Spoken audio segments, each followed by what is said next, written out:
The journey that love made. What would you do for love? How far would you travel to save someone you cherish? What price would you pay? What obstacles would you face? And what sacrifices would you make? Would you climb the highest mountain or cross a raging sea? Would you walk through the darkest valley, endure pain, and give all you have just to rescue the one you love?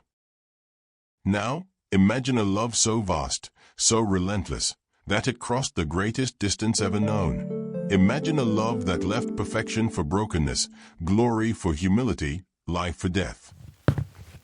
This is the story of the greatest journey ever made, a journey of divine love. It began in heaven, the dwelling place of the Almighty, a realm of indescribable glory, where angels sing unending praises and light shines with no shadow. From this perfect throne, Jesus reigned as King. But he did not stay. Can you imagine the distance between heaven and earth? It is not measured in miles or light years. It is the infinite gap between the Creator and his creation.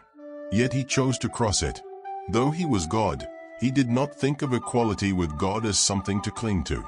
Instead, he gave up his divine privileges. He took the humble position of a servant, being born as a human being. Philippians 2 verses 6-7, NLT. He left the worship of angels for the cries of a broken world. The King of all chose to be born not in a palace, but in a manger. The Creator of the universe became a child, wrapped in swaddling clothes, dependent on the care of his mother. The hands that shaped the stars became tiny and fragile. The one who never sleeps or slumbers now closed his eyes to rest. The voice that thundered creation into being learned the simple cries of a newborn. But the journey didn't stop at Bethlehem. It continued through rejection, ridicule, and suffering. He walked among his creation, healing the sick, raising the dead, and offering hope. Yet the very hands he formed struck him. The mouths he crafted spewed insults. The hearts he longed to save turned against Rejected. him. Love carried him forward, even to the cross. The wood he caused to grow became the cross on which he was nailed. The minerals he placed in the earth were forged into nails that pierced his hands and feet. The spear that pierced his side was drawn from the very ground he created. And yet, this journey didn't end in death. On the third day, the tomb was empty. He rose, conquering sin, death, and hell.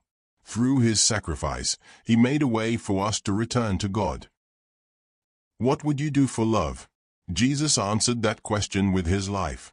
He traveled from heaven to earth, from the cradle to the cross, and from death back to life, all for love.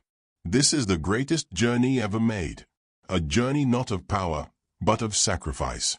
Not of conquest, but of love. This is the story of Jesus, the journey that love made.